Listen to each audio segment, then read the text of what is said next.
You're next. Hi, good morning. Morning. I'm a great fan of Dr. Adler's because I'm a speed reader teacher. Oh, no. No. You can't be a fan of mine and be a speed reader.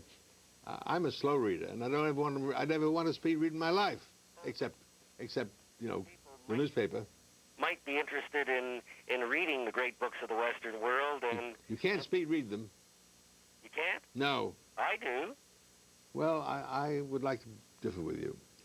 I think you have to read them word by word. You have to ponder the sentences. But When I'm reading a great book, I never read faster than 20 pages an hour, and sometimes slower than that. And it's hard work. I never read except by sitting at my desk with a paper and pencil in my hand, and I never read more than an hour or an hour and a half, because I get very tired. Let our Montreal caller defend speed reading. Do you teach speed reading? yes, I do. You teach speed reading of the great books? I teach speed reading of the great books of the Western world, and we encourage people. The first edition had 52 volumes, and we tried to 54. Sorry? 54 volumes. 54 volumes? Yes. Well, we worked with 52, and we try to encourage people to read one a week. Oh, my God. Oh, my. Impossible. Absolutely impossible. Now, as long as this gentleman's on the line, if you had a choice of speed reading Or no these books reading? or no reading at all? No reading. Really? Yes. What do you think of that, Professor? I think that I'm encouraging reading, and I'm encouraging college students to read and to take notes. And I believe that no reading, if you can read, is a travesty. Dr. Adler? Don't agree? Morristown, New Jersey, you're next. Yes. Last call. Congratulations, Ryan. Great show here. I have a question for Dr. Adler. It has to do with a colleague of his went to school with him in Columbia. Who's that? This is Dr. Herbert Schwartz. Oh, yes, I know Herbert Schwartz. He passed He's away. died, yes. 81. What was your reaction? He got me into more trouble than anybody else. Excuse me? He got me in a great deal of trouble. I taught St. Thomas Aquinas in my Great Books course, and some of my students were converted to Catholicism. Some of my Jewish students and Protestant students were converted to Catholicism. And I was charged with converting them. I didn't convert them. Herbert Schwartz did. And people always blame me for doing it. How did he convert them? He was a Catholic himself.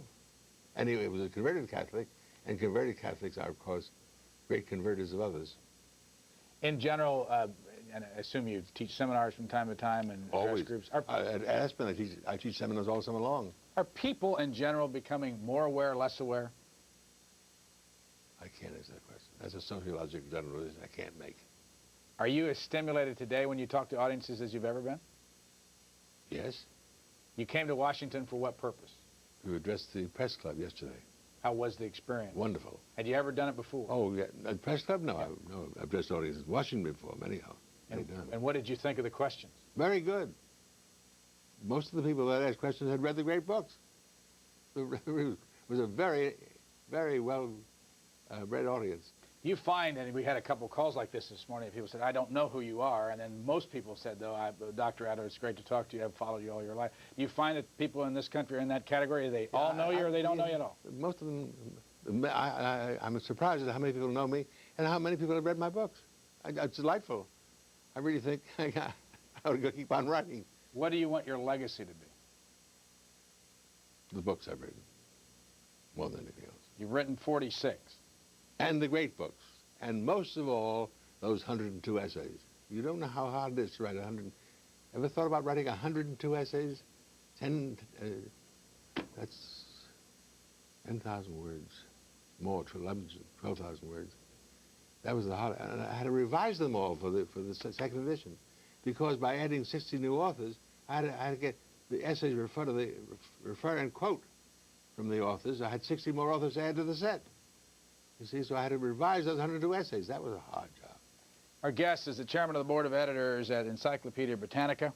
He's also editor-in-chief of the 1990 edition of the Great Books of the Western World.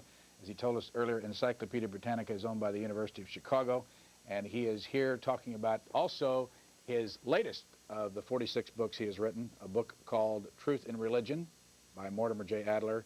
And before we say goodbye to you, what's the next book you're writing, and when will it be out? A book called Haves, Without Have-Nots, Essays for the 21st Century on Democracy and Socialism, out on March 15th, 1991.